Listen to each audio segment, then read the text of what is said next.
How you doing? Wonder if we have a little practical light we could use too. Hi, pleased to meet you.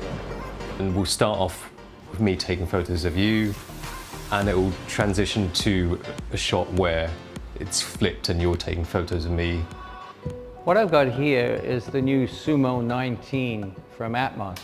And this is an interesting product. It's their largest monitor to date.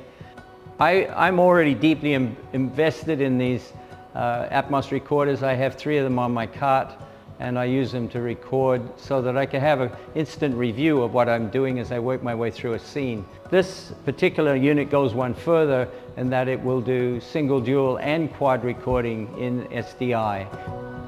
On my sets these days, I'm required to shoot RED cameras sometimes, or Vericams.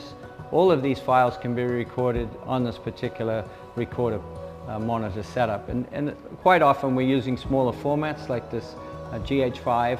We can tuck them into tight places, 10-bit HDMI out of this camera into here. Everything fits on this drive, and this is what allows you to generate dailies instantly, simultaneously, that you can hand off to post. Of course, it's all touchscreen as well. So I tap this, I go back into my files, and I double tap it, and it plays. And then I can tap it again, and I get my scroll, and I can scroll through the file. This is tremendous help for reviewing on set. And interesting to me, from my point of view, it's also HDR. Whether we like it or not, HDR is becoming the new thing. And we have to learn to analyze it and how to make it behave while we're shooting and lighting. What we get here is we get a good sense of where the highlights lie and where the shadows fall while we're actually lighting. What you would do, even in playback here, I have the opportunity to do this. I simply open it and I ask it to show me the Atom HDR. You can see how much more brightness I got out of this.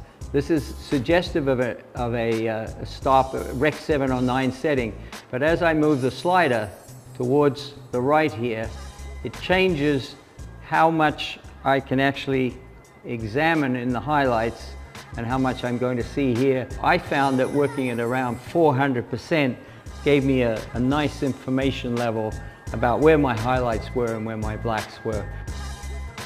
So this is what I was looking at when we rolled. This particular file is being shown in Rec 709, but you can see by using the slider here, I can change it and how the background now comes in because it's on the file, but I get a chance to actually look at it. So that's all the way to the right. There's information in here that I could bring out easily and resolve, but I'm aware that I've done a good job on the highlight details here and I don't have any problems to worry about. You can see that the backgrounds are they're not necessarily clipping, they're just probably on the verge of clipping, but there's all the information there, and this would be a good exposure that I would probably achieve in the lab easily. It has a brain big enough to not only accommodate the HDR, but also custom looks. So you can in fact create LUT looks, and you can embed them in here, and you can name them and carry them inside the library to more accurately reflect the particular camera you're using. One added advantage of the Sumo19 is that it is a high brightness screen, 1200 nits, so even in a bright sunny day, it's quite easy to evaluate the image. You can see it quite clearly, you don't need to flag it and put it in a dark tint. So this particular package is well machined and made, very easy to mount, block batteries on the back, Teradeks or tilters, and I think they've done a great job on the ergonomics of it and the ease of use.